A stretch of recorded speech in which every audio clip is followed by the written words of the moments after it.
সহযোগিতায় আসতে পারলাম। শুধু দোয়া করবেন আমরা আমাদের জন্য, আমরা যেন মানুষের জন্য এইভাবেই সারা জীবন করতে পারি। আপাতত আপনি এলাকার অনেক লোকই চেনে, আমি সংবাদ মাধ্যমের কাজ করি, সাংবাদিকের কাজ করি। ও আমার ভাগনা, ও আমার ভাগনা। ও এসেছিল আপনাদের এখানে, আমাকে কথা হয়েছিল। আমরা যতটুকু পারি, দাদা যতটুকু আছে আমরা চেষ্টা করবো। আমার বললাম তো, ইনি আছেন আমার জেনারেল সেক্রেটারি, ইনি একজন সমাজসেবী মামুন ভাই। বিশেষ করে আপনারা হয়তো অনেকে জানেন, হাড়িপুকুর একটা জায়গা আছে ঢাকার হাটখোলা। এই এলাকার প্রচুর লোক এমনিতেই, যারা বিধবা এতিম, অনেক কাজ করা হয়েছে। বিশেষ করে আজকে যখন পেপারে পেলাম, দেখলাম, এলাম। আমি যদি জানতাম এদের সেই বস্ত্র নিতে, সেই বস্ত্র কিছুদিনের মধ্যে আমরা পাঠিয়ে দিই। আপাতত এটা আমরা নিয়ে এলাম। মানে এটা পরিবারে একেবারে ধ্বংস হয়ে গেছে। আমরা চেষ্টা করছি, আমরা যতদূর এখানে থাকে। আর আমি যেটা শুনলাম, আমি শুনতে গেছি কিছু টাকা পয়সা অনেকে পুড়ে গেছে। সরকারিভাবে কোনো দরখাস্ত আবেদন করে ভিডিওটা এসেছিল, ভিডিও আসলে জয়েন্ট ভিডিও এসেছিল, ভিডিও তোমরা একটা দরখাস্ত লিখে, হ্যাঁ, এটা আমাদের মাইন্ড সিস্টেমকে দিয়ে দিবে কি ভালো হতো। দেখ, আমি এখানে হাড়িপুকুর, আমাকে জানেন না, একটা মিশন মাদ্রাসা, আমরা তো সামান্য যতটুকু পারি সহযোগিতা করি।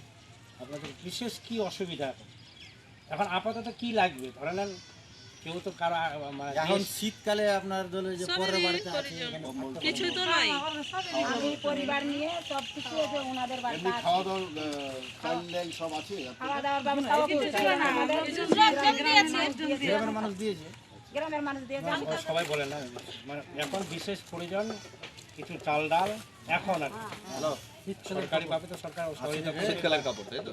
শীতের কিছু কম্বল টম্বল লাগবে, হাঁটিস না, চাউল ডাল ওইগুলো দাও, আর কম্বলটা কিছুদিন পর দিয়ে যাচ্ছে।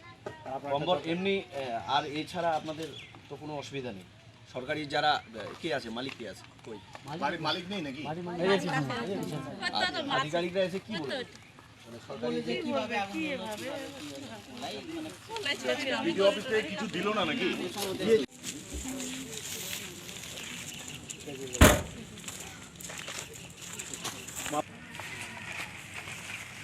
দুটো পরিবার না, দুটো মেয়ে করেছি, এই যে একটা আচ্ছা নাকি? বিষয় হচ্ছে আপনারা অ্যাপ্লিকেশন হয়তো বলেছে আপনাদেরকে যে কেউ অ্যাপ্লিকেশনটা করুন, আর একটা অ্যাপ্লিকেশন আমার কাছে আসুক, আমার কাছে এখানে নিয়ে আসলে না হলে আপনারা এটা লিখিত নিয়ে একটা হাড়ি যতটুকু পারি। দেখুন, সহানুভূতি, আমরা বলছি না যে বিশাল কিছু করে দিতে পারবো, ঠিক আছে? আপনারা কি ভাবছেন জানি না, যতটুকু পারি আমরা করে দেওয়ার জন্য। আমরা কিন্তু এই না আপনার বাড়ি পড়ে গেছে বলে এই না, আমরা কিন্তু সারা বছর এই সোশ্যাল ওয়ার্কিং, মানে সোশ্যাল কাজই করি, বুঝতে পারলেন? সে যেখানে এরকম দুর্ঘটনা ঘটুক কিংবা কোনো দুস্থ লোক আপনাদের এখানেও যদি থাকে, আপনারা এমনিতেই পাঠিয়ে দিতে পারেন আমাদের ওখানে, অসুবিধা নেই। দাদা আছে, ওই দাদা আছে, আমরা আছি, আমরা এমনিতেই দেখি। তো আমরা শুধু সহানুভূতিটা দেখাতে এসেছি। আর এক সেটা হলো, যদি সরকারি কোনো সাহায্য আপনারা না পেয়ে থাকেন, তাহলে নিশ্চয়ই আমরা সেটা চেষ্টা করব, যতদূর আমাদের আপ্রাণ চেষ্টা। উনি আছেন মাইনরিটি সেলের মানে ওয়ার্কিং প্রেসিডেন্ট আমাদের জেলার, ইনি আছেন মাইনরিটি সেলের সভাপতি, জেনারেল সেক্রেটারি। আর আমরা তো সাংবাদিক মানুষ, আমাদেরকে তো হয়তো কোনো কিছু নেই। যতটুকু পারি আপনারা একটা লিখিত করে ওনাকে দিয়ে আসবেন, আমরা যতটুকু পারি আপনাদের চেষ্টা করব। আর শীতের যেটা বললেন, আমরা যতটুকু পারি আবার আসবো। সমস্যাটা কি? সমস্যাটা কি মানে আমরা তো জানি না যে এই অবস্থা, মানে এতখানি আমার জানা ছিল না আর কি। মাইনরিটি কি করবে, কি লিখবে দরখাস্তটা, কি লিখবে? আসুক তো এটা হয়ে ওখানেই লেখা হবে, ওখানে আসবে শ্বশুরে, ওখানে ঠিক আছে। আপনারা আসুন একটা দিন। আমার ওখানে একটা মাদ্রাসা মিশন আছে, হাড়িপুর, নাম শোনেননি? এই এলাকার লোক কিন্তু জানে সব। ঢাকার হাটখোলা চেনেন? হাটখোলা থেকে একটু ভিতরে দেখবেন, গ্যাসের আগুন দিয়ে হয়েছে। ছিলটা রান্না করার কিছুক্ষণ পরেই মানে এটা বাষ্প হয়ে যায়। এসছিল কিছু দিয়েছে আর কি, ব্লক থেকে অঞ্চল থেকে 2টা তেলাপি দিয়েছে, এই ছবিটা উত্তরপাতি আর কিছু যদি সরকার কিছু সহযোগিতা করে এইটুকুই আবেদন। পরের বার চলো কিছু ঠিক আছে, সহযোগিতা করবো এই কথাই। মঙ্গলবার 6 দিন হচ্ছে আজকে, এই না কোনো নেতা আর আসেনি, তারা আশ্বাস দিয়ে চলে গেছে। এইটুকু এসেছে কিছু লোক অন্য জায়গা থেকে এসে তারা কিছু সহযোগিতা করবে, খাওয়ার কিছু দিল, কিছু আরও সহযোগিতা করবে, তারা ব্যবস্থা নিচ্ছে না আর কি। বলতে বাড়িতে যে আগুনে কিসের আগুন থেকে যে পড়লো, গ্যাস ছিল বাড়িতে, তেল ছিল, তো গ্যাস থেকেই বলছে মানুষ। তা আগুন লেগে গেছে, আমি তো ছিলাম না বাড়িতে, আগুন লেগে সব পুড়ে ধ্বংস হয়ে গেল, কিছু তো বের করতে পারলাম না। খাওয়া দাওয়ার জিনিস যতবেলা ছিল, পরিবার বলতে আমার সম্পূর্ণ 2টা রুমে ছিল, কোনো জিনিসই নাই। আমার একটা ছেলে পড়ে, তো পরের বাড়িতে থাকছে, বড়ো ছেলে লেখাপড়া করে, আর ছেলেগুলা সব বাইরে খাটে, মেয়েটাও মাদ্রাসাতে লেখাপড়া করে। চাচ্ছি কি যে আমার বাড়িটা থাকার ব্যবস্থা, আমি এটাই চাচ্ছি। নাই লোকের বাড়িতে কতকাল এভাবে থাকবো, আমার টাকা পয়সা তো ছিল, ছাদের জন্য আমি জড়ো করেছিলাম, সেটাও তো পুড়ে গেল।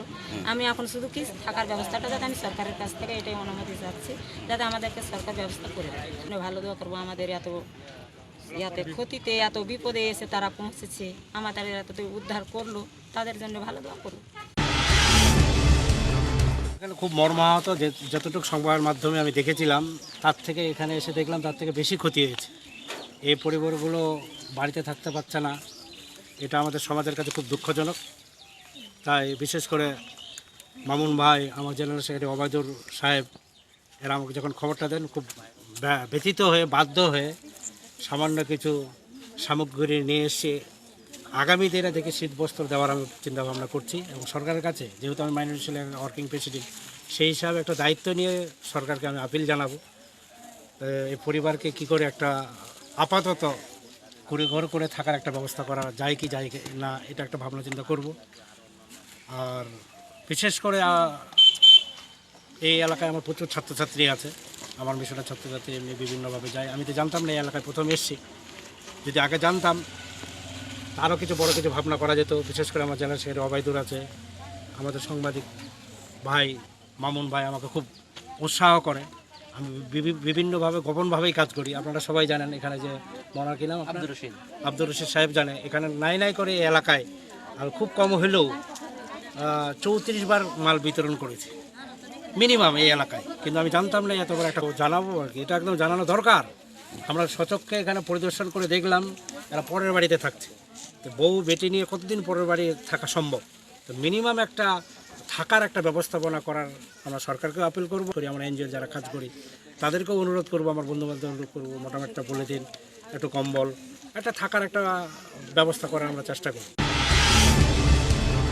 পারলাম যে ওখানে 2টো বাড়ি পুড়ে গেছে, তারা অসহায় অবস্থায় আছেন, তাদের পাশে দাঁড়াবার জন্য আমরা চিন্তা ভাবনা করলাম। আমাদের মাইনরিটি সেলের যে ওয়ার্কিং প্রেসিডেন্ট আছে তজমুলদা এবং আমি জেনারেল সেক্রেটারি হিসাবে ওখানে ভাবলাম যে ওখানে কিছু দান করার প্রয়োজন রয়েছে। এই হিসাবে আমরা আমাদের নিজের ফান্ড থেকে এই জিনিসগুলো আজকে ওনাকে দিলাম এবং ওনাদেরকে দিলাম এবং তাদের পাশে একটু দাঁড়াবার হাত বাড়িয়ে দিলাম। মূলত আপনারা শুনেছেন কয়েকদিন আগে 2টো বাড়ি হরিরামপুর এলাকায় পুড়ে যায় এবং পুড়ে ছারখার হয়ে যায়। আমরা স্থানীয় লোকজনের কাছ থেকে শুনি এবং আমরা ছুটে যাই, কিছু খাওয়ার সামগ্রী যতটুকু পারি, চাল ডাল মুড়ি এবং কি লবণ ইত্যাদি জিনিস আমরা তাদের হাতে তুলে দিই, আজকে তুলে দিয়েছি। মূলত আমরা সমাজসেবামূলক কাজ করি, আমরা এই কাজটি করে খুব শান্তি পাই, মনে শান্তি পাই। আজকে আমাদের ওবায়দুদ্দা এবং তজামুলদা আমরা নিজের পকেট থেকে, কোনো এনজিও কিংবা কোনো সরকারি সাহায্য ছাড়াই আমরা নিজেরাই নিজেদের পকেট থেকেই এই ব্যয়টা করি এবং করে থাকি। দীর্ঘদিন ধরেই আমরা সমাজসেবামূলক কাজ করে আসছি এবং কি যেই সব এলাকায় সমাজসেবীরা রয়েছে আমি তাদের উদ্দেশ্যেও বলবো এবং তাদেরকেও বলবো তারা যেন বিশেষ করে এই পরিবারের পাশে দাঁড়ায়। আর যারা মঞ্চে কিংবা ব্যানারে বড় করে লিখে দিচ্ছেন যে সমাজসেবী, আমি সেই সব সমাজসেবীকে ডাকছি না, আমি ডাকছি সেই সব সমাজসেবীকেই যারা মানুষের পাশে এবং মানুষের কাজ করেন। আমি তাদের উদ্দেশ্যে বলছি, আসুন না এই পরিবারের পাশে দাঁড়ান। এই পরিবারগুলো সত্যি খুব অসহায়, আমরা যতটুকু পেরেছি আজকে তাদের পাশে দাঁড়াতে পেরে আমি খুব আনন্দিত।